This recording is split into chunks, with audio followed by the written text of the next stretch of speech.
Hey guys, welcome to this sophisticated Saturday episode of our EPP YouTube channel. My name's Flegg, founder of Ethical Property Partners, where we help committed investors to make on a monthly basis what previously they couldn't even make on an annual basis. In this episode, I'm gonna set you a challenge that I encountered only a few months ago, and then we're gonna break, and after that, I'm gonna explain to you how we monetize this particular deal. Now, I'll be honest with you, this particular transaction, 3 short years ago, I wouldn't have been able to make any money from. I would have spoken to the vendor, I would have looked at all the numbers and decided that there was nothing I could do for them. Yet 3 short years later, I've now got an extra tool in my box, in my toolkit, and I was able to actually help this vendor solve their problem and make some money for myself as well. And in this episode, I'm gonna give you the opportunity to solve it, and then I'm gonna explain how we did solve it. And this particular deal, I was paid for this very morning. I had an email in my inbox this morning. Now I'm in Mexico at the moment. We're in Playa Car, which is a beautiful Caribbean town on the Mexican coast, and we're 6 hours behind UK. So it was early morning for me. I woke up and I had it as middle of the day for the UK. Checked my bank account and the money was in there. And so this is a cutting edge deal. We walk the walk at EPP. These are deals that we are doing right now. And so for you guys, if you come across one of these opportunities, if you come across a vendor, and they are everywhere, these vendors are everywhere, you have to know what to say to them. You have to know what questions to ask, and you have to know how to solve their problems. And in this episode, I'm going to give you that opportunity, that live opportunity to solve it yourself, and then I'm going to tell you how we did it. So let me, in this episode, explain to you all the information we had from the vendor. Before I do that, what questions do you need to ask? What do you need to know of a vendor? Well, first off, you need to know why they're selling. This particular vendor is in arrears. They're actually £5,000 in arrears, so they're being put under pressure by the mortgage lender. Their mortgage each month is £1,200. Now, these are numbers you need to be writing down, guys. If you sit there passively, and I get that you might be mowing the lawn, I get that you might be sitting on the bike or even swimming now. I've got these underwater headphones so I can listen to podcasts swimming. And so I get that you might not be able to grab a pen and paper. However, even if you can't do that, try and work it out in your head, because not everyone is great at these mental maths. But what I have noticed and what I can attest to is everyone can improve. And I've had partners join EPP and say, I can't do the maths. And a few months later, because they've practiced and practiced and practiced, they get really good at the maths and they can do these deals in front of the vendors, working out the sophisticated solutions. So, what do we know so far? It's worth $335,000. That's what the vendor told us it was worth. We went and checked comparables. We went on Home Track. We went on Rightmove Plus. We used all the tools that a RIC surveyor uses, and we agreed it is worth £335,000. There's £5,000 of arrears with the mortgage lender. The mortgage is costing £1,200 a month. It's an interest-only mortgage. Rental on this is only about £950 a month as a single AST. And so the obvious problem there is if you put tenants in it, it loses you money every month rather than makes you money. So that's a challenge for you when coming up with a solution. The redemption figure on this is £275,000. And so that's how much the mortgage lender requires in order to lift their first charge on the property. So if you're going to buy the property, you have to pay them £275,000. That's including the 5,000 arrears. So it's 270,000 plus the 5,000 arrears, 275. In terms of remaining time left on the mortgage, there's 3 years left. And so quite a short period of time before it comes to the end of its term, and that's not the fixed term, that's the end of the mortgage, so it needs to be paid back within the next 3 years. So I think that's the information that you need to structure this deal. If you have other questions, jot them down, because of course when I'm presenting to you in this format, podcast and YouTube, you can't ask me direct questions. Feel free to ask questions in the comments, by the way, and we'll answer them for you. On the podcast, we're actually going to do a follow-up interview where one of our country owners are going to actually interview me about this deal and ask all the questions that you might be asking. So hopefully we'll get them answered. But if you've got some questions and you think, I don't know this bit of information, or I don't know this bit of information, well, that's a great opportunity for you to jot it down, because when you're in front of a real vendor, of course, you can ask as many questions as you want. So I'm going to pause for a moment. I want you to work out your solution, and then I'll come back and I'll tell you how I monetized this deal and was paid this very morning.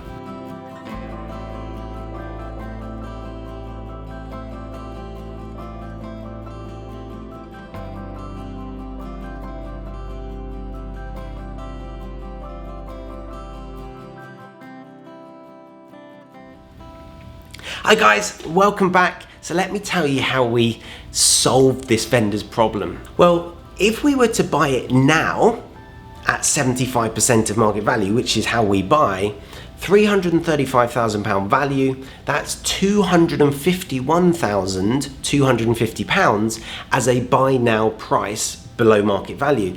But if you remember, the redemption figure was 275. There's £24,000 difference there, and the vendor didn't have £24,000. They're not even paying their mortgage each month of £1,200. So that didn't work. Our full market value investors that we flip properties to, so we build portfolios for armchair investors, they're happy to pay market value. And so you might have thought, we can flip to one of them, they'll pay 335, we'll actually make a nice chunk of money there. What's that, 50 odd thousand pounds? Except that the property's cash flow negative. If you remember, the mortgage is £1,200 interest only, and the rent was only £950 a month, and so they're going to lose money every month. We're not going to give them a liability. We build profitable portfolios for our investors at a minimum of 8% ROI, and so that wasn't going to work at all. And so you might have thought, well, what about control now, pay later strategies? And there are some legs in that. However, the big problem with control now, pay later, you could turn it positive. So you could maybe run a HMO in the property. You could maybe find a tenant buyer who would pay more than the £1,200 a month. The difficulty is you've only got a 3-year period. And so any high monetization strategy normally costs some money to set it up at the start. And so if you're going to spend money doing a refurb, £10,000, £20,000, that's on top of the 275 that the mortgage company needs. Well, that control now, pay later strategies, the risks are massively increased because it's such a short period of time. If you did a HMO, you would have spent the money turning it into a HMO. If you're going to find a tenant buyer, it might take you a few months to find a tenant buyer. It's costing you £1,200 a month, etc. So I didn't like the feel or the look of a control now, pay later strategy. I can't flip it to one of my investors, and I can't buy it myself at 75%. So what can I do?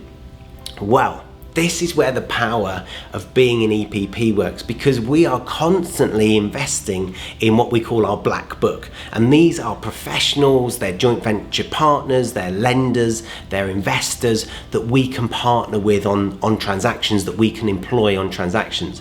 And what we did on this one is we went to one of our partners who has a database of investors. Now, there are loads of people that go, oh yeah, I've got investors. Most of them are full of hot air. They can't actually sell anything to their investors, but we try them out. Most of them waste our time and we get nowhere. But we do have a few who have proven themselves, have actually done deals, and case in point, we were paid this morning. So what we did is we took the deal to them and said, would any of your investors be interested? Now, this particular partner of ours has thousands of investors who've proven themselves to be really, really serious. And some of their investors don't buy for cash flow. Some of their investors want to buy at a discount, not 75%, not 25% rather, off, but they're happy to buy at a bit of a discount and then to hold a property that's slightly cash flow negative and sell it later and make their profit over the time that they hold it. And so they took it to some of their investors and they sold this at £300,000. So it's worth 335 and they've sold it at £300,000. That's not a bad discount. That's like 11-12% discount. So the investor was happy. The vendor, they gave them £180,000. So the vendor actually got £5,000 in their profits. They were over the moon. And we split the profit 50-50 with the company. Now, it took a while to go through because of the stamp duty holiday coming to an end. Solicitors are so busy at the moment. The buyer was actually buying other properties, and he slowed it down a bit, the investor. And so what we did was we offered the vendor an extra £2,500. The investor paid £300,000.